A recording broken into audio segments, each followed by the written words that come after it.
99, with 9 students now growing more and more every year, touching and going up from the 3,000 figure, is really a proud moment for us. And this Kristu Jayanti, as we know, run by CMI Congregation Carmelites of Mary Immaculate, founded by or rooted on the vision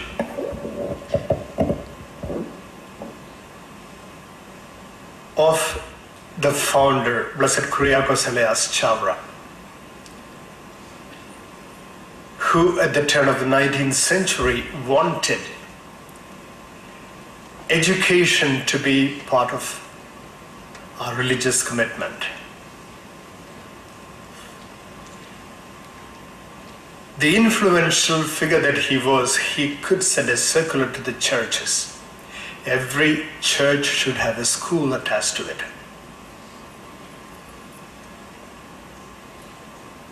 And in India, with the traditional view of Jnana Marga, one of the ways to reach God is through knowledge, Jnana.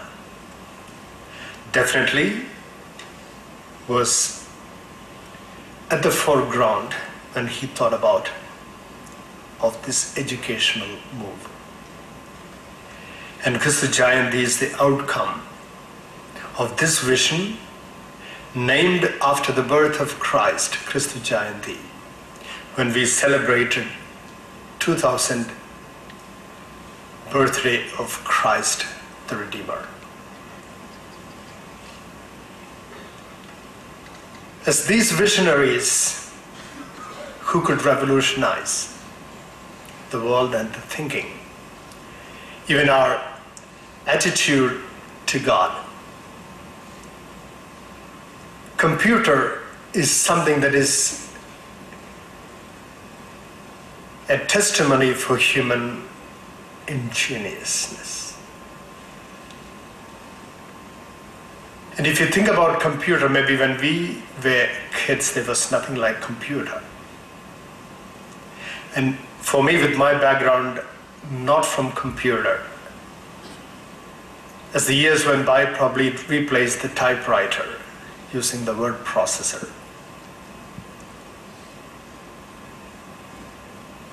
But we know computer actually changed our thinking. For me as an outsider, as I told you, as a layman looking at the computer and the printer, it is like the scientific development of the world.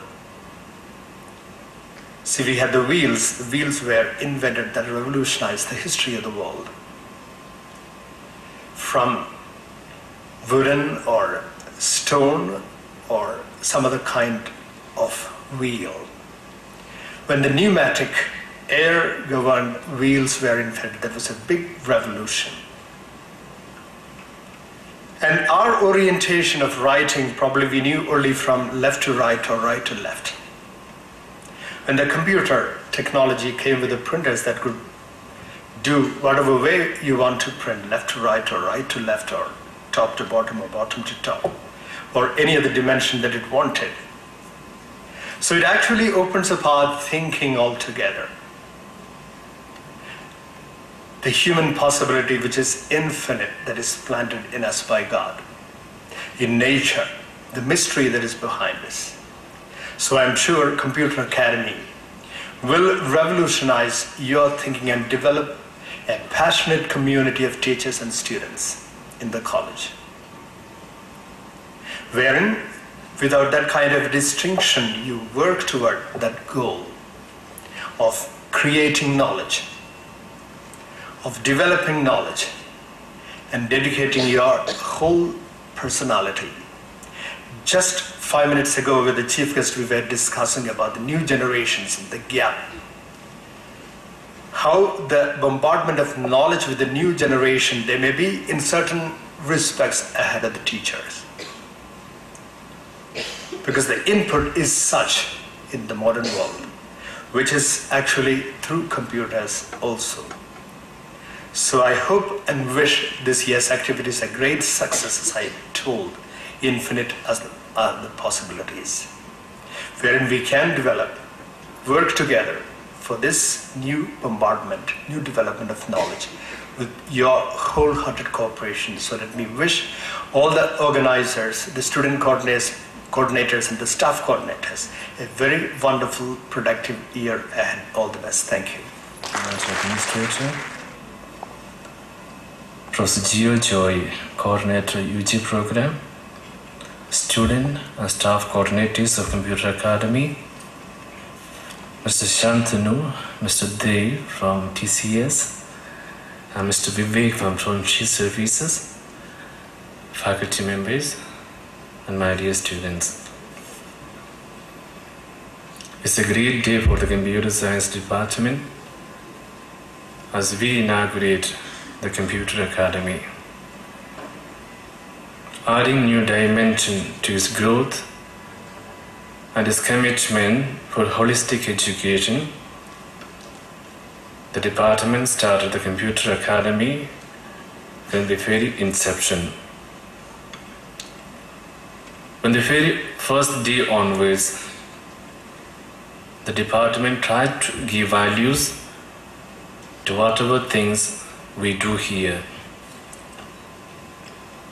There is a constant effort from all of us to go beyond curriculum. We strive for the total development of the student,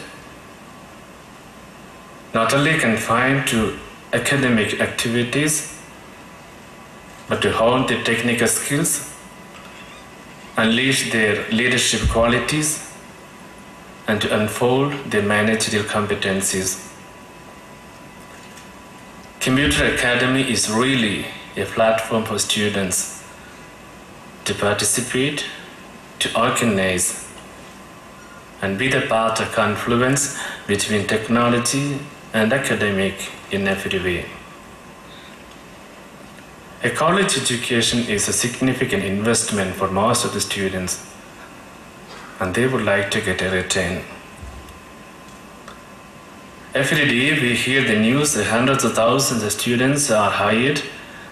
At the same time, we are also anxious to hear the news that hundreds and thousands of student candidates are fired. So this is a question, and every graduate student should ask to himself or herself, who is being fired and who is being hired? So what are the actual skills a graduate should have to get a job, to keep it, to sustain it, and to compete with others? Our generation is fortunate enough to witness the second knowledge revolution, which is propelled by invention and innovation in the field of ICT. We believe that, and that is the fact, that the relative importance of the resources has been changing over time. What we consider as adequate skills that will be obsolete tomorrow. So we need to work hard. There are two things we need to do. There's two options we have: either innovate or perish. The innovation will happen only when we encourage original and creative thinking. But unfortunately, as we all know, our education system focuses on learning concepts rather than applying them. So clearly there is a mismatch between what is taught, how it is taught, and the emphasis it receives on one hand and what actually required. Although the syllabus is comparable, it has neither the vigor nor the practical exposure and that is necessary to prepare a person for the holistic person. Thus, we all believe that a major shift on focus is necessary. So we had a Computer Academy to bridge the gap. We envisage the general range of skills needed for a contemporary computing professional.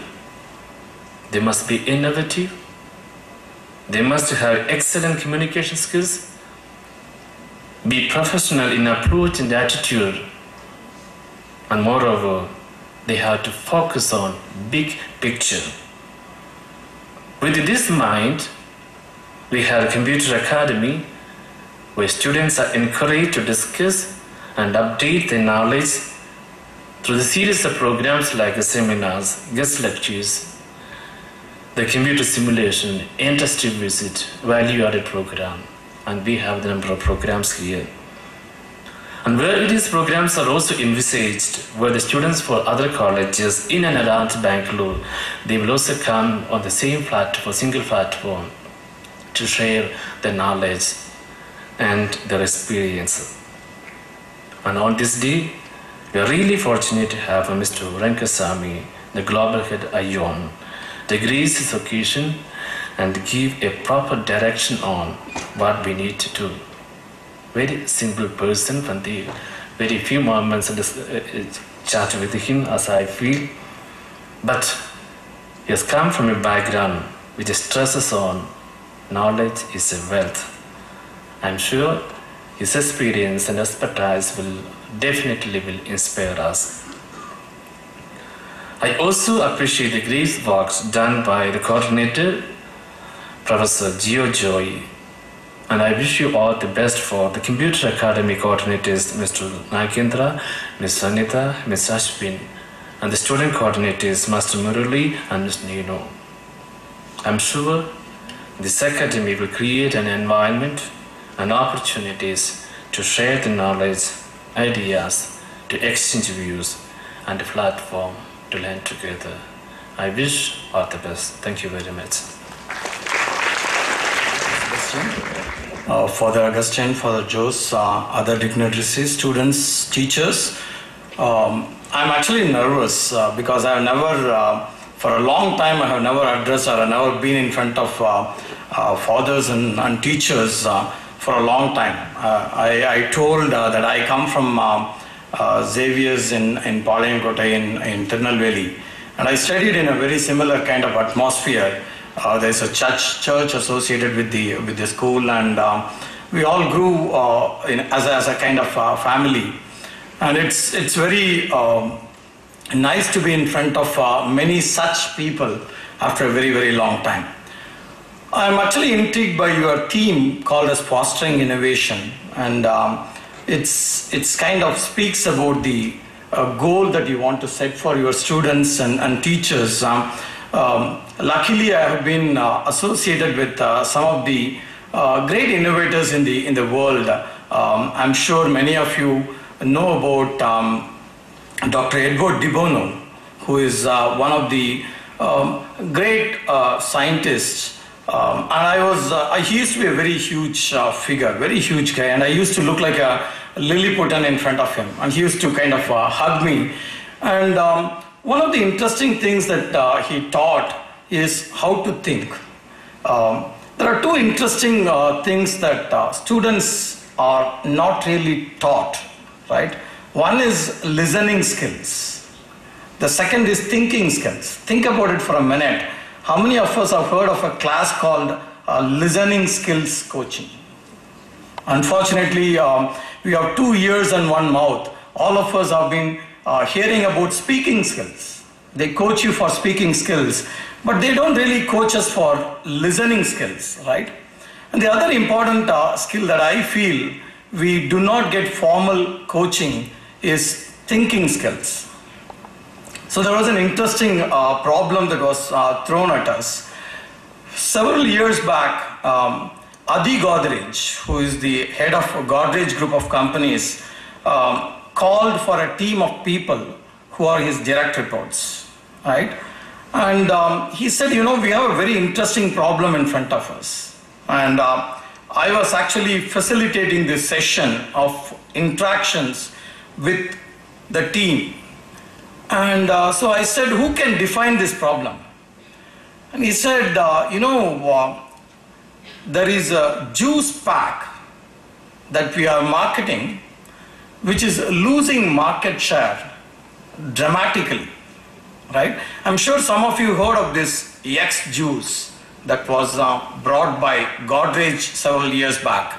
I don't think it exists today, but it's if you know this fruity or jump in and small juice pack, right? I'm sure all of you know about it, right? And Adi said, you know, we have a very big problem. We are losing market share for this juice and we have to fix this. And as usual, he was thumping his desk and said, we have to fix it. So we are all looking at each other. He says, I want some thinking going on. Again, we are looking at each other. So I said, okay, let's use some tools for thinking. And let's innovate. And let's structure ourselves. So the very first step that we said is, think of an object which you can randomly think of an object which you can talk about, right? And it's a room of around 6 people, and someone said mobile, someone said pen, and one senior person in that audience said ice cream. And so 6 of these people gave different objects, right? And I was actually intrigued again by this random word he chose as ice cream. So I asked, why did you select this random word called ice cream? And he said, now look at this, there is a picture of an ice cream, very beautiful ice cream in that hall. So I looked at it and I thought I should give that as a word. So he gave this word ice cream. Then we said, okay, let's choose ice cream and move forward. What are we doing? We are thinking about a problem of losing market share for a product which is juice, right? And so we went into the next step and we said, give me some attributes about ice cream, things that you know about this ice cream, right? And many of them said it comes in different shapes. One of them said you can eat the ice cream in a cone. And some of them said it is cold, some of them said liked by children, and so on and so forth. And one of them again nicely said, you know what, in a cone ice cream, there is something very interesting. I said, what? You can eat the cone and you can eat the ice cream as well, right? And you are left with nothing. I said, so what? No, but that's a very interesting attribute about the cone ice cream. We said, okay, let's take this attribute called, the object is cone ice cream, and the attribute is you eat the ice cream as well as the cone, and you are left with nothing. So what is the problem that we are trying to address? We are trying to address a business problem of reducing market share for ion juice. I'm sure Adi would have thought, where is this discussion going? We are talking about ice cream, we are talking about an attribute of an ice cream, but we have a big business problem to solve, right? So I said, hold on, we are doing thinking, so let's continue to think. And then we took the discussion to the third step, a cone ice cream, and has got a very nice attribute that you eat the cone as well as the ice cream. How can we solve this problem? And we are having multiple rounds of discussions. There are different ideas, innovations that were thrown. But again, this young guy in that group said, you know what? I have a very innovative idea. What if we design a juice pack which children can drink as well as eat the pack? Right? Will it not create market share? Is it not an interesting idea? And this idea is provoked by the thinking of a cone ice cream where you eat the cone as well as the ice cream. But you know, very recently, few months back, I read an article where in the world there is a research happening on how to build a juice pack which can be used as a eatable juice bag. And Adi said, "Oh, great idea. I would like my grandchildren to carry 2 packs of juice in the tiffin box, which they can drink the juice as well as eat the pack." Right? This example is a very nice example for all of you to think on how does innovation gets created. I mean, so how do you structure yourself to innovate? There is one more example that I want to tell you to illustrate this point. Again, a very similar business meeting. The CEO of a company is articulating a very interesting problem. This company is a power generation, power distribution company, right? And they distribute power in very cold countries, Antarctica, very cold places, right? And he is describing to his direct reports. The CEO is having a meeting with his direct reports, and he is describing to them a challenge. And he says, "You know what? There is tremendous amount of leakage in power when the distribution happens." So people ask why. You know, in cold countries, the cable that transmits power snaps because of very cold weather. The cable snaps. And when the cable snaps, the distribution gets affected and power cannot be distributed. And that's a big challenge. So he wants to address this challenge, and he wants his direct reports to do thinking, to innovate on how do we solve this problem. There's an absolute silence. Absolute silence. Nobody could answer that question. The youngest of his direct reports, very young guy, who is one of his direct reports, raises his hand and he said, "I have an idea." And everybody looks at him and says, "What is that idea?" Just think about it. Why is this cable snapping? Why is this cable breaking? It is because in cold weather, the snow settles on this cable and it makes this cable break or snap because it becomes brittle. Right? So that's the reason why this cable is breaking. So what do we need to do? It's very simple. Let's not allow the snow to settle down on this cable. But then the CEO asked, "And that's what I want to know, how?" He says, "Very simple. Let's find a group of people who will go across the road, shake the pole every 2 hours, and make sure all the snow is down on the ground and doesn't settle on the cable." So deploy an army of people, tell them every 2 hours, go to the pole and shake the pole. That's all. And snow will not settle down and the problem is solved. Everybody looks at him and says, "Please give some feasible ideas. We are in a very serious meeting, right? Don't joke. How is it really possible to go and deploy people and shake each one of the poles? Is it really feasible?" There was a dead drop silence. And the CEO of this company doesn't want to discourage this young boy. And he says, "Wow, seems to be a good idea. Let's continue. How do we ensure that we have so many people going there and shake those poles? Do we have any idea on how do we do it?" Again, there was absolute silence. The same young boy raises his hand again. He says, "I have an idea." The CEO says, "What is that?" He says, "You know what? This is a very cold country. And I understand that these poles are in places where people cannot really reach out very easily. But you know what? There are so many polar bears in these places. and they are very, very strong animal. Why not we make the polar bears go and shake these poles? Right? And people are getting more frustrated now.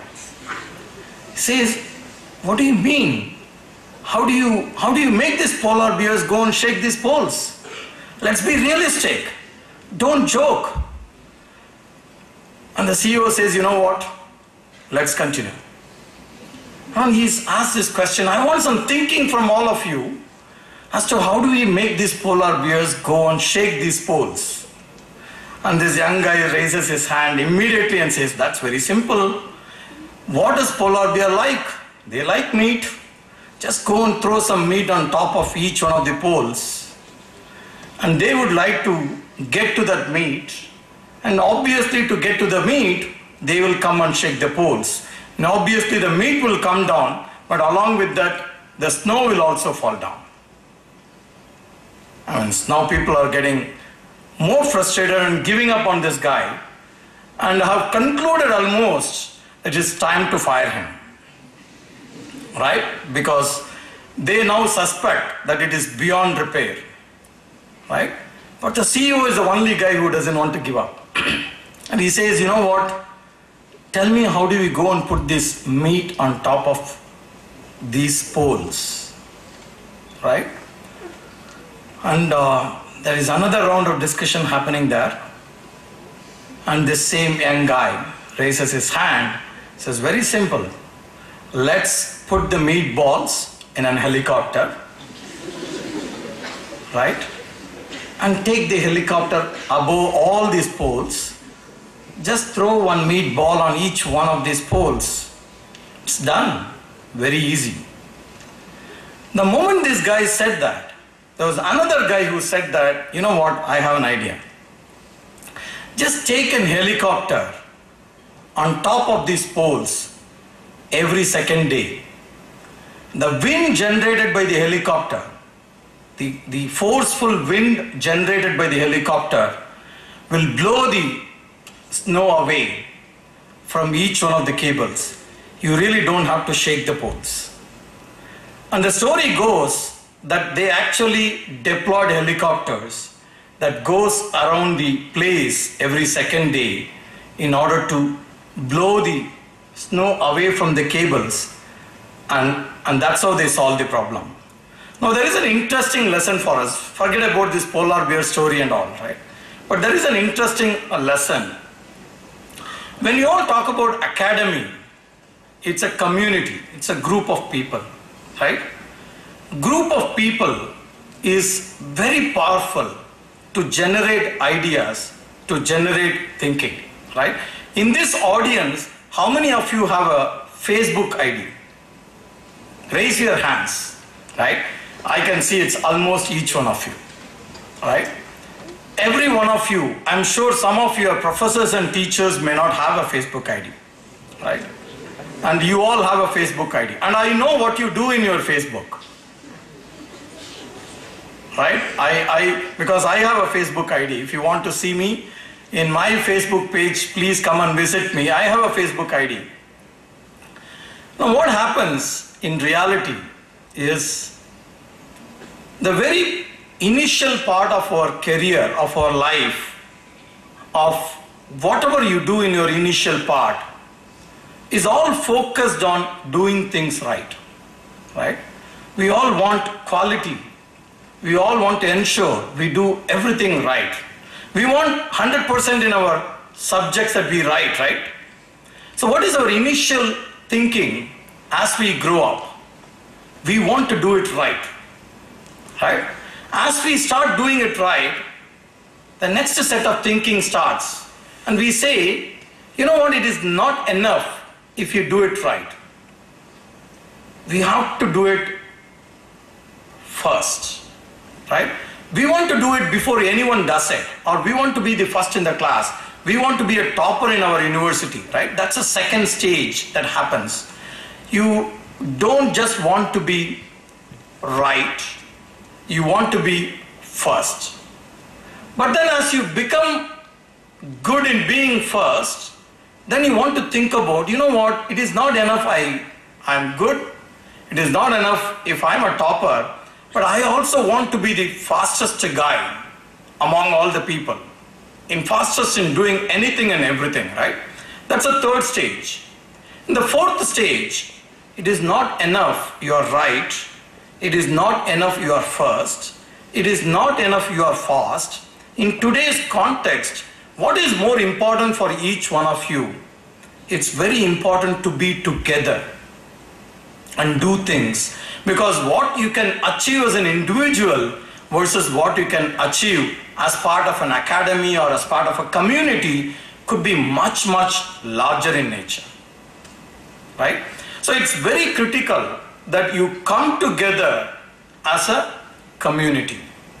Now, if you want to come together as a community, technology has got a very interesting set of developments that are happening today.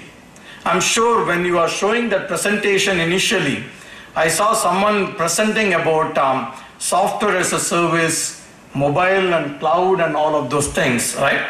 And cloud is a very interesting word I'm sure all of you have been hearing for some time. Now, without getting into the details of what is a cloud, I'm sure you are going to learn about cloud in your curriculum, or you're going to Google on cloud as much as you want.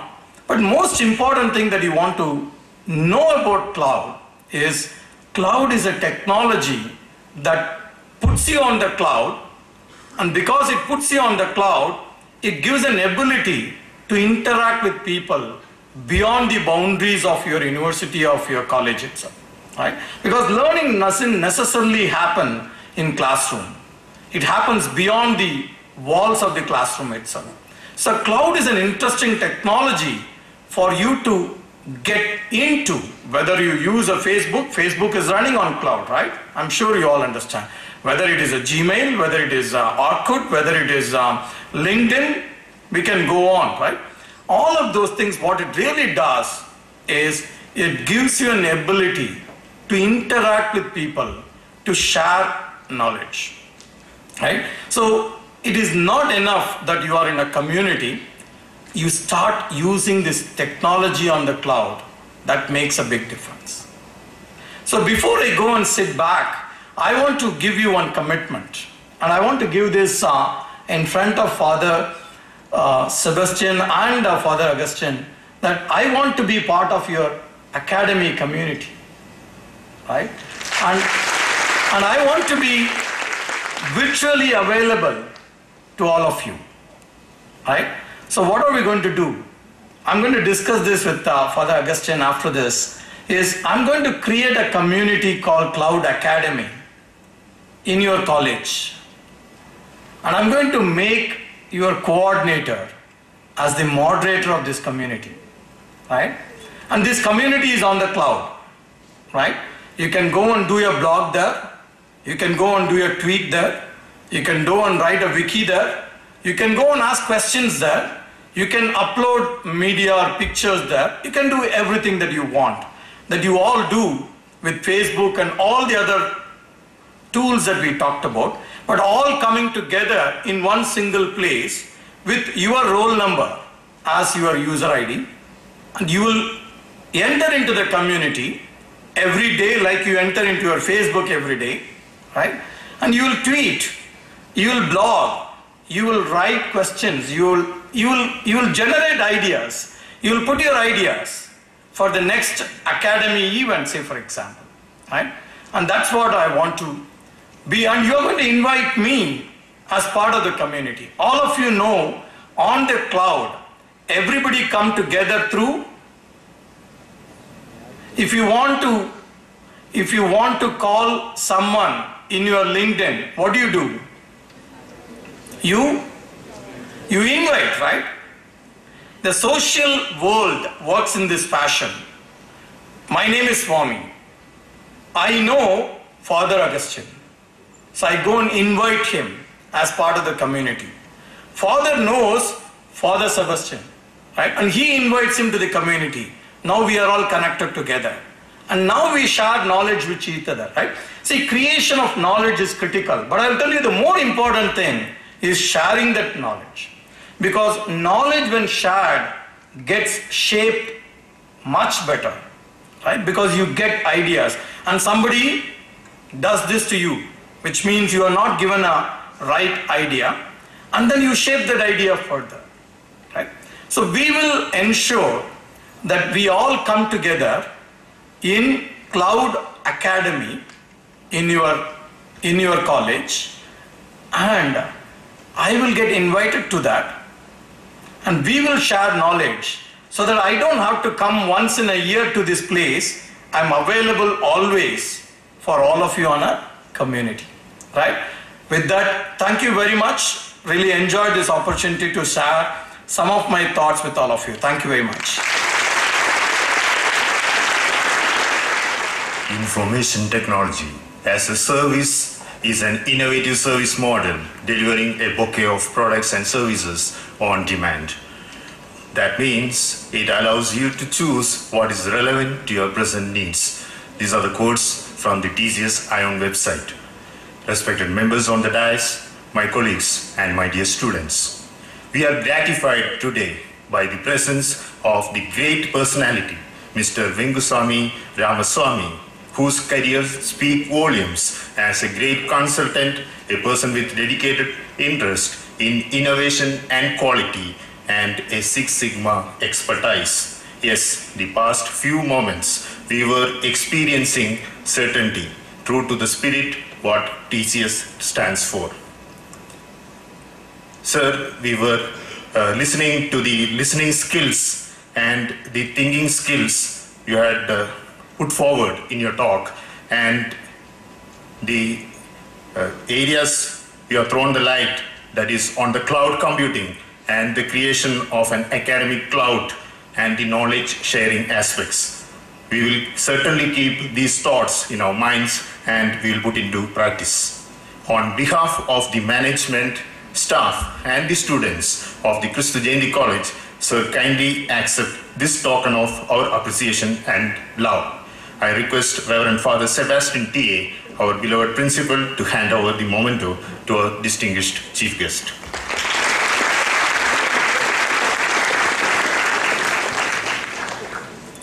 I also acknowledge with gratitude the presence of the dignitaries from the TCS ION for this occasion. Kristu Jayanti College stands for its core values: faith in the Almighty, the provider of all wisdom; integrity through honesty, sincerity and justice; dignity, uplift the dignity of the socially disadvantaged and the underprivileged through genuine love and service; excellence through hard work, commitment and dedication. And we have with us our mentors who strive for these core values, that is Reverend Father Sebastian T.A., our beloved principal, Reverend Father Jose P.J., our financial administrator, and Reverend Father Augustine George, the head of the Computer Science Department. On behalf of the Computer Academy, I express my sincere gratitude for the guidance, support, and the motivation provided by the respected fathers.